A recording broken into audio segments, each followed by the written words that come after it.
Sən ümumiyyətlə dünya üzərində dənizlərin bir-birinə qarışmama məsələsini heç eşitmisən? O suların birbirine karışmamak meselesi. Hı. Yani eşitmişim ama o kadar da çok böyle detaylı məlumatım yoxdur.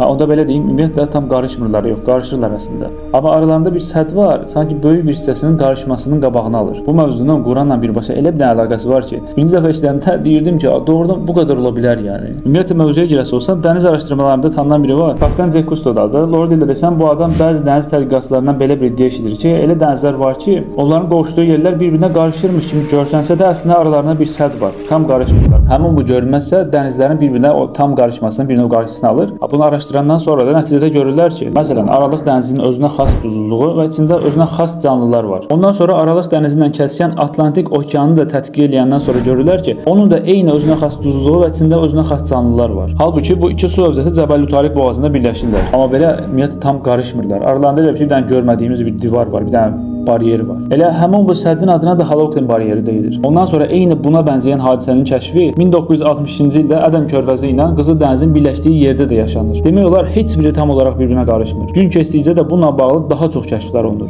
Əgər bir ikisinin ümumiyyətlə sayəsi olsam, nə bilim, bəzi dənizlərin altında axan amma qarışmayan şəlalərindən tut, başqa dənizlərin altında dənizlə iç-içə olub amma arada bir sədd var imiş kimi ayrı olan göllər və s. Ümumiyyətlə indi demək istədiyim bilsən nədir? Bax, bu dənizlərin bir-birinə qarışmaması məsələsi ilə bağlı tapılan məlumatlar son 1-2 əsrdə, yəni 1800-1900-cü illərdə kəşf olunan məlumatlardır. Bizim hələ üstündən heç 100 il keçməmiş bu kəşfimiz 1400 il qabaq yazılmış Quranda Rahman surəsinin 19-20-ci ayəsində o bir-birinə qovuşmaq üzrə iki dənizi buraxmışdır. Amma aralarında bir əngəl, bir sədd var. Bir-birinə qarışmazlar deyə qüsursuz şəkildə bizə bildirilir. Hələ sənin daha maraqlı tərəfin deyim. Dünya üzərində aralarında sədd olan, duzluluq fərqi olan bu qədər kəskin dənizlər arasında ən kəskin fərq görsənən yer Baltik dənizindən Şimal dənizinin kəsişdiyi yer. Bu bayaq dənizlər haqqında danışdığımız ayə hansıları idi dedik?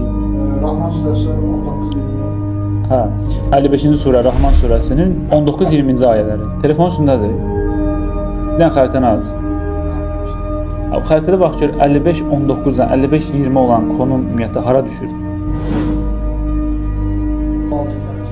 Hə, yəni bax, bunun ümumiyyətlə təsadüf olma ehtimalı nə qədərdir? Hər ayədə bu qədər təsadüf ola bilər. Bax, belə deyim, tək bir dənə bu ayəni 1400 il qabaq yaza bilmək üçün gərək bütün dünyadakı dənizləri tanıyasan və ya nə bilim, ən azından duzluğu ölçən, ya da dənizlərdəki o fərqliliyi ortaya çıxarda bilən müasir texnoloji alətlərin olsun. Hələ ki, qala ayədəki rəqəmlərdən dənizlər arasındakı duzluq fərqliliyinin ən aydın görünən yerinə işarə edəsən. Qısaca baxan kimi anlamaq olur ki, bu ayələr bütün dənizlərin sahibi olan Allahın vəhy etməsi ilə yazılır.